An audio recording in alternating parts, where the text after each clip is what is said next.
Okay, so Quarter 1, Week 5, ang ating paksa sa araw na 'to ay ang kahalagahan ng kahandaan sa mga hamong pangkapaligiran.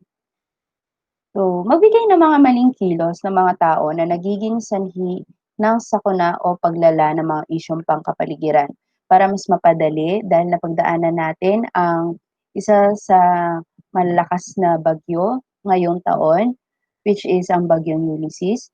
Ano sa palagay natin kung ano ang mga maling kilos na ginawa ng mga tao na naging mas malala ang naging resulta ng hagupit ng bagyong Ulysses? Makikita natin sa Facebook, makikita natin sa mga balita, sa TV at sa iba't iba pang sources ng mga balita o news.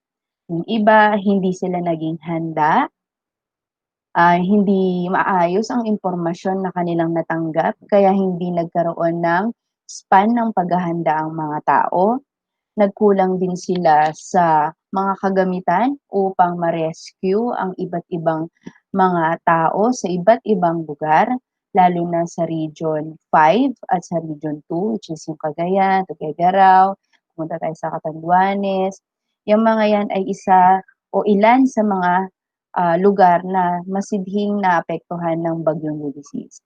Meron din naman na dahil sa pagbabayanihan ng mga tao, natulungan ang mga tao doon sa pamamagitan ng social media, dahil nawalan ng kuryente doon, dahil sa hagupit ng Bagyong Ulysses, nakatulong ang social media para mapagtuunan ng pansin ang mga talaga nangangailangan. Pero kung makikita lahat doon, marami ang ari-arian na nasira at maraming buhay ang nawala ng dahil sa walang kahandaan o kulang ang kahandaan ng mga tao. Nandoon din na maraming nagsasabi na hindi nila inaasahan ang lakas ng bagyong Ulysses. Kung saan nung nangyari yon ay hindi na enough yung panahon ng kanilang paghahanda at bigla na lamang na nalasa at dumating ang bagyong Ulysses. Ngayon, magbabalik-aral tayo. Tingnan natin kung ano yung mga sinisimbolo o ipinapahiwatig at ipinapakita ng mga bawat simbolo kung anong klaseng isyung pangkapaligiran ito. Okay, kung mapapansin natin, tumatakbo ang lalaki at makikita natin ang napakalaking alon. So, ito ay ang tsunami. Ito ay ang simbolo ng tsunami. Ibig sabihin, pag makikita natin ito sa beachfront o kaya sa dalampasigan, maaari na ito ay prone sa malalakas na alon, hindi man tsunami, pero malalakas na alon na maaaring magdulot ng panganib. Pangalawang simbolo, ito naman tumatakbo at ang tubig ay pababa.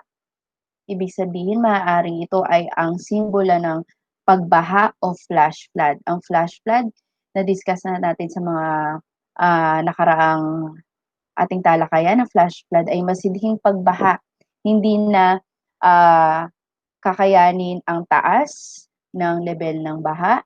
Ito ay umaagos na kung saan maaaring manalasa at masira ang maraming ari-arian at maaaring pati ang buhay ng tao. Susunod na simbolo, ito pabagsak din ang mga tipak ng bato. Ito ay ang landslide. Okay, makikita natin dito, matinding sikat ng araw. Yung dalawa, pawis na pawis. Ito ay ang isyong pangkapaligiran na tag-init o sobrang init, tagtuyot o ang El Nino. Ito ay makikita natin may ipo-ipo, may kidlat, may pag-ulan, masidhing pag-ulan. Ito ay ang bagyo o yung typhoon sa Ingles. Ito ay naranasan natin earlier this 2020 sa Australia na kung saan malaking parte ng kanilang kagubatan na maraming naninirahang mga species or animal species and endangered species ay nasunog. So, dahil ito sa masidhing init ng ating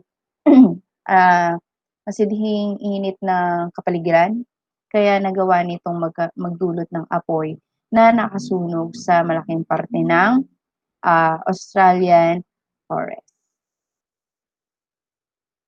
So ito, makikita natin ang Pagyanig ng lupa, ito ay simbolo ng earthquake. Ito, ang pagsabog ng bulkan. Mapapansin natin halos ilan sa mga pinapakita ng simbolo ay naranasan ng Pilipinas ngayong 2020. Okay. So dito mapapansin natin, ito yung mga iba't ibang konsepto o termino na kinakailangan nating malaman para mas malalo maintindihan natin ang paksa natin sa araw na 'to. So panganib. Ito ay isang bagay o isang senaryo na kung saan nagdudulot ng, ah, harm o kaya masasaktan ng isang tao o kaya naman merong hindi magandang maidudulot ito sa pisikal, sa emosyonal, sa mentalidad ng isang tao. Hindi lamang ito sa pisikal na masusugatan ka, mabibigyan ka ng pinsalang pangangatawan, maaari din itong sa emosyonal at maaari din ito sa mentalidad ng tao. Ito ang panganib kaya makikita natin dito sa simbolo ay warning. Ibig sabihin, merong maaaring mangyaring hindi maganda kung ito ay magpapatuloy. Ipangalawang konsepto, kalamidad. So, ang kalamidad, ito ay isang natural, nangyayari ito sa kapaligiran, nangyayari o normal ito na nangyayari sa kapaligiran, pero nagiging masidhi dahil sa walang kahandaan ang mga tao o mas nagiging matindi ang mga kalamidad nang dahil din sa mga ginagawa ng tao na nagdudulot ng mas malakas na puwersa ng natural disasters o natural distractions. So, epidemya. Ito ay ang patuloy na nilalabanan hindi lamang ng Pilipinas kundi ang buong bansa na kung saan ang epidemya, ito ay ang sakit na lumalaganap hindi lamang sa maliliit na grupo ng tao kundi sa pangmalawakan. At itong epidemya nito ay nagtatagal, naipapasa, at matagal na panahon bago ito maresolba dahil sa lawak ng itong nasasakupan na at malawak na maaaring maapektuhan. Paghahanda. Kung merong panganib, kailangan merong paghahanda para ang maaaring mangyari na hindi maganda ay maiwasan o kaya naman ay mas mabawasan ang pinsalang maidudulot ng isang sakuna o isang panganib. At ito ay dapat at patuloy na natututunan dapat ng tao upang mas mabawasan ang pinsalang maidudulot sa kanila ng isang trahedya, isang sakuna o isang ah, panganib. Disiplina. Isa sa mga napakaimportanteng bagay na matutunan ng mga tao sa paghahanda ay pagiging disiplinado. Kailangan malaman nila kung ano ang mga dapat gawin, wastong pamamaraan ng pagsasalba sa sarili, wastong pamamaraan at pag-iisip upang mas hindi mapalala ang nagiging sitwasyon ng isang tao. Dahil ang lahat ng ginagawa ng isang tao ay maaaring makaapekto sa mga iba pang nasasakupan nito. Pamahalaan. Ang pamahalaan ay isa sa pinakamahalagang organisasyon lalo na sa pagharap ng ating isyung pangkapaligiran.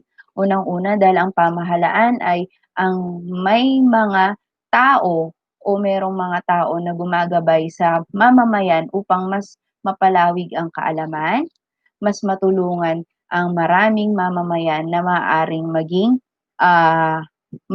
maharap ang iba't ibang mga panganib. So sila ang isa sa mga authorized o sila ay mas ma-eksperto sa pagharap ng mga isyung pangkapaligiran ng ating bansa. Kooperasyon. Bukod sa disiplina, isa rin sa pinakamahalagang parte ng paghahanda at pagharap sa mga hamon ng isyung pangkapaligiran ay ang kooperasyon. Hindi pwede na minsan iisip mo rin ang sarili mo. Minsan kapag mas tumutulong ka o mas nakikipag-ugnayan ka sa ibang tao, mas marami ang pwedeng mangyari na mas ikabubuti ng bawat isa. Lalo na nung nangyari sa Bagong Ulysses, dahil yung mga tao na lalo na dun sa mga nasalanta ng bagyo, nawalan ng kuryente, nawalan ng mga bahay, lumubog ang mga bahay, sino pa ba ang tutulong sa kanila kundi ang mga rescuers? At the same time, para mas mapadali sa mga rescuers yung pagre-rescue o pagliligtas sa mga taong ito ay kailangan din ng mga tao na nasa paligid nila o maaaring merong mga kapangyarihan sa pananalita, kapangyarihan sa pag-post, kapangyarihan sa pagtatap ng mga organisasyon na maaaring tumulong sa kanila. So sino nga ba at ano nga ba ang mga ahensya ng pamahalaan na maaaring tumulong sa atin at tumutulong sa atin at patuloy na gumagalaw at kumikilos sa tuwing nararanasan natin ang panahon ng kalamidad.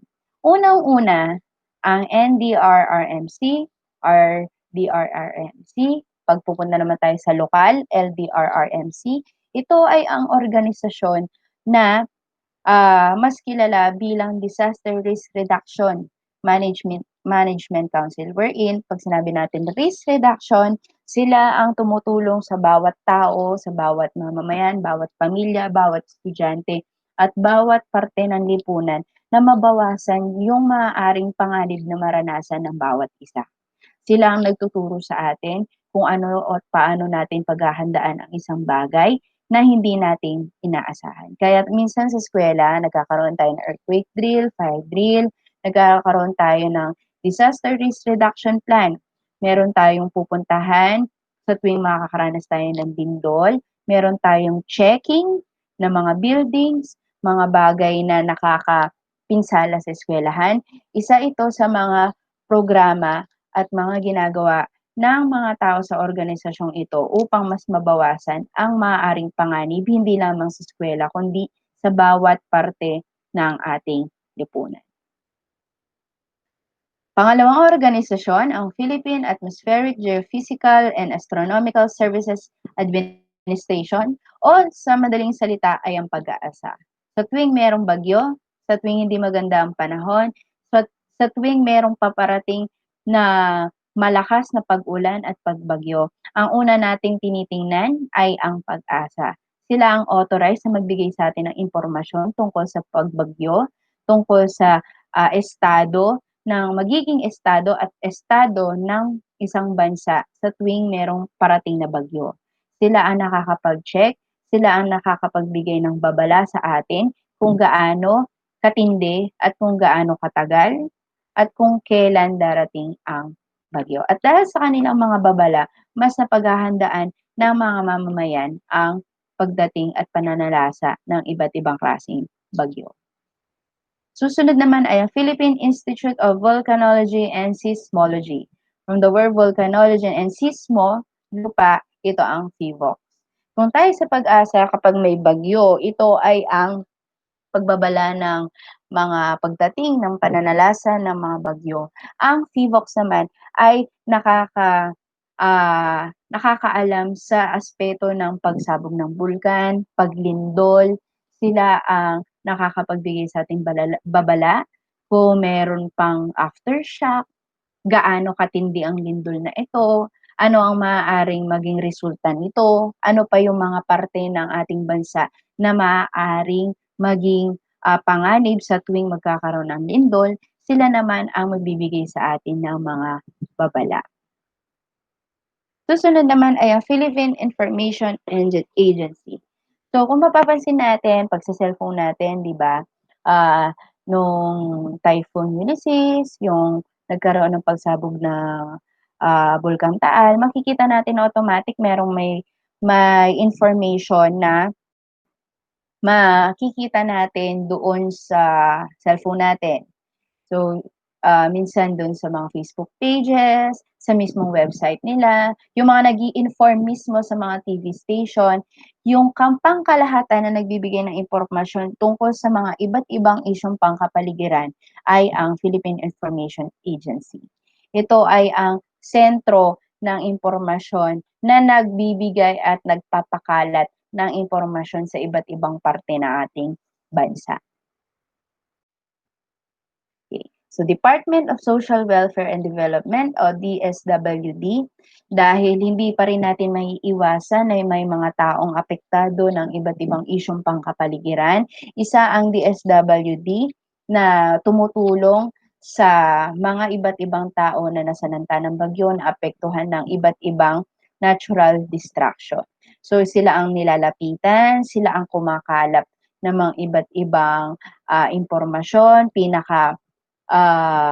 apektadong mga lugar at sila ang nagbibigay at tawag do'n, nagsasayos ng programa para sa mga naapektuhan ng natural distractions. Department of Internal Local Government. So kung diniscuss ito nung grade 9 sa inyo, ito ay isang parte pa rin at kagawaran ng Pilipinas na kung saan ang parte naman nito ay yung mga local government o kaya ito yung mga pang-probinsya at lungsod na mga pamahalaan o gobyerno. Ito yung mga gobernador, councilor, mayor, at mga iba pa na kung saan nandito sila dahil sila ang punong mamumuno sa isang probinsya. Sila ang pagkukuhanan ng impormasyon, sila ang pagkukuhanan ng mga tulong, at sila ang magiging representante sa ating national government. Sila ang nagbibigay ng instruction sa pang-probinsya, panglungsod o pang-munisipalidad na mga nasasakupan. So, Department of Education, bakit pag sa issue ng pangkapaligiran kasama pa rin ang Department of Education? Dahil malaking bahagdan ng ating mga population ay mga kabataan, mga mag-aaral. Napaka crucial at napaka-importante ang parte ng Department of Education sa pagtuturo ng kahandaan sa mga bata. Kumbaga, kung ang mga mayor, ang mga programa ng mga governor, sila ang nagtuturo sa pangkahalatang mamamayan, ang mga nagtuturo at nagtitingo sa mga isip ng mga tao, particular mga mag-aaral, sa pagkahandaan at sa pagmulat sa iba't ibang isyu ng pangkapaligiran, yun ay ang Department of Education. Kaya tayo ngayon sa Araling Panlipunan 10, na pag-aaralan natin ang iba't ibang issue ng pangkapaligiran at sa mga susunod na mga quarters, yung iba't iba pang mga issue na napagdadaanan ng ating bansa ay dahil mas ibinubukas ang ating isipan sa kung paano natin paghahandaan ang mga bagay na ito. Department of Health, dahil sa lahat ng isyong pangkapaligiran, ang unang maaapektuhan ay ang ating pisikal na pangangatawan. Mapabasura man yan, mapakalamidad man yan, kapabayaan man yan sa ating kapaligiran, ang unang apektado ay ating pisikal na pangangatawan, katulad ng COVID-19, katulad ng pananalasa ng bagyo, katulad ng pagsabog ng bulkan. Ang pinakaapektado ay ating pisikal na katawan na kung saan ang Department of Health naman ang magiging sandigan natin sa paglutas ng ating isyong pangkalusugan. Ang Department of National Defense, ito ay ang mga kagawaran ito ay kagawaran na kasapi ang mga pulis, mga sundalo at mga nagbibigay ng disiplina sa atin. Ngayon, bakit nandiyan yan? Dahil maliban sa pangkahalatang gobyerno, ang isa sa mga sandigan natin ay ang kapulisan at ang mga sundalo na kung saan sila ang nagbibigay sa atin ng disiplina, na tumutulong sila sa pag-i-implement ng batas upang mas maiwasan natin ang mas paglala ng mga isyung ating nararanasan.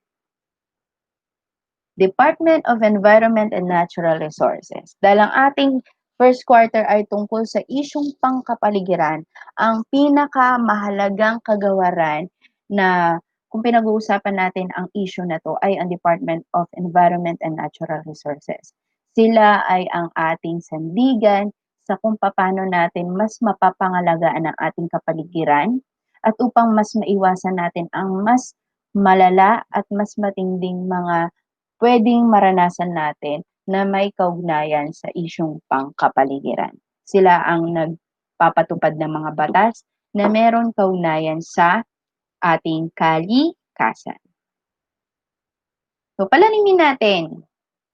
Kung mapapansin nyo dito, ito ay ang paglaban ng grupo ng mga tao sa malakas na hangin. Hawak-hawak ang watawat ng ating bansa. So ito puwede niyo gamitin sa inyong reflection, ano nga ba ang ibig sabihin ng larawan na ito? So ito ay aking makikita sa inyong reflection. Ito ay isang larawan ng pakikipaglaban. Ngayon, ano kaya ang makikita ninyong pakikipaglaban ng mga taong ito? So sa learning activity natin, week 6, ganun pa rin iko-comment natin sa comment box na ipo-post ko. So sa inyong palagay, ano ang pinakaimportanteng ahensya ng pamahalaan na makakasagot sa isyung pangkapaligiran? Sa dinami-dami ng mga organisasyon na ating nakita, ahensya na ating natalakay, ano sa palagay nyo ang pinakaimportante o dapat bigyan ng halaga sa paghamon o sa pagharap sa mga hamon ng isyung pangkapaligiran? Lahat ng ating ahensyang natalakay ay napakahalaga. Pero kung kayo ang tatanungin, ano ang pinakamahalaga na makakatulong upang maging handa ang mga tao sa hamon ng isyung pangkapaligiran? Okay, so yun lamang ang ating talakayan sa week 5.